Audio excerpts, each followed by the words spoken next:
What's cracking, cousins? We got part 6. Let's get it going.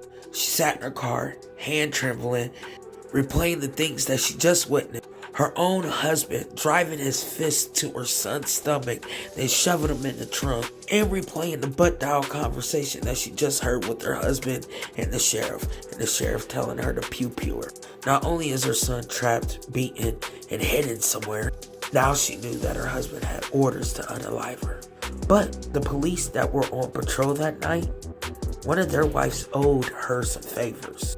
She wasn't sure how she was going to tell her anything because she didn't want to spill any tea, and she didn't want to give nobody a heads up that she knew, just in case they knew. But she knew she had to think fast. As she's driving, she pulls over to a shopping lot's parking lot. As she finds a spot, she looks around, and then she locks the doors. She pulls her phone out. Guess what? She starts calling that cop's wife. The cop's wife answers. Hello? She says, I can't really say too much right now, but I need you to trust me, and I need to trust you. The wife says, girl, we sorority sisters. You know I got you. So she thinks, and she goes, I need you to keep your man home tonight and turn his phone off. She said, do this for me. Now check your Zelle. She sends the cop's wife $8,000. The wife says, oh, this must be serious, girl. She said, promise to tell me after everything is over with. So she replies, I promise. She said, the plan is I need you to allow him to go to work. Once the sheriff leaves, call him and tell him to come home. I need you to get him home. She said, but that will leave the partner alone, and he's kind of a stickler. So she says, hey, figure out a way to get that other cop to hush hush. I just sent you enough. So the cop's wife replies, hey, I know the BL. Enough said. So she tells her, hey, this saves my life, thank you. So the cop's wife replies, 220, sis before bro. In the back of her mind, she knew, okay, this is real. Because this is something that the sorority sisters would say in code. Hey, I got your back, you know. They hang up the phone. So she starts looking around in the car. She grabs her purse. She goes ahead and finds what she could put in her pocket. Puts the purse down. As soon as she puts the purse down, guess who called? The girl that was in the video. The girl that said, hey, I need you to trust me. I got your back. She calls her. The girl says, hey, 2 a.m., you know what to do, and then hangs up the phone. She starts getting nervous, so she's getting fidgety, trying to think, who can she call? Who can she get that car from? Because she told her, hey, you better drive somebody else's car. Don't come up here with your car. So she looks around and she realizes, okay, I'm not too far from my husband's house, and I'm also not too far from my ex-late husband's family. Let me give them a call. So she gives them a call. The baby brother answers the phone. She knew exactly that this brother would have exactly what she needs. But he's going to want to know. And she don't know how to break it down to her because in the back of her head, all she keeps remembering her son saying, don't trust family. They're the reasons I'm in here. So she says, hey, I'm coming to use your car.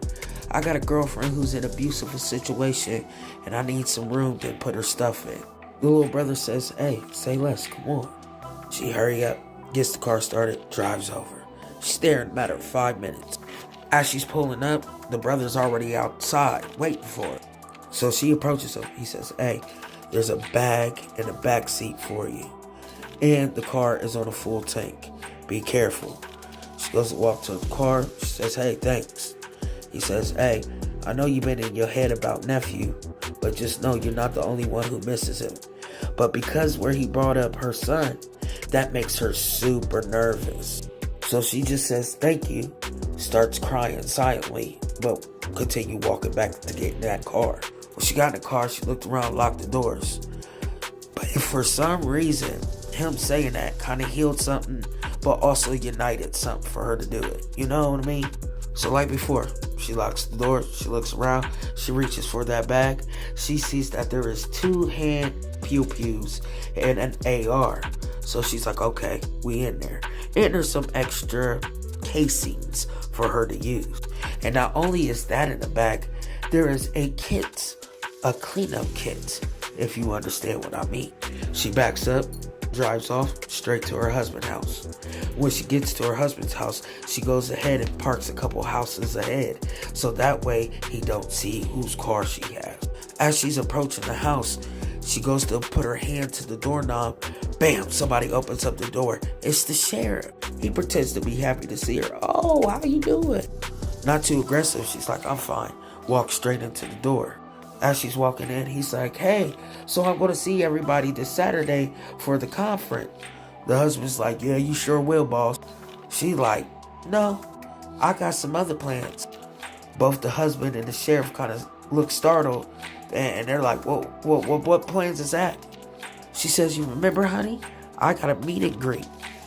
He don't know what she talking about, but he like, oh yeah, I'm sorry, I forgot.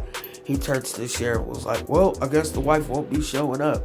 Sheriff says, hey, okay, that's fine. She'll make it to the next one. He tries to say his goodbyes and walk out the door. They close the door. She goes ahead and looks at the husband. She says, I'm tired. I had a long day. I'm going to bed. He says, all right, wife, I'm going to sit here and watch this show. She pretends to go into the bedroom, but she makes the pillows look like somebody is laying in the bed. And then she goes to the bathroom across the hall. She sits there in the dark. About 15 minutes later, the husband comes up the steps, creeping. She knew what time it was, so she goes ahead and grabs her pew-pew. So once he gets to the bedroom door, he takes one step in, pow, pow. He continues to walk in, and she continues to walk behind him. As he's checking on the bed, she flips on the light. Her pistol is drawn to him. He's looking at her, pow! Light for part 7.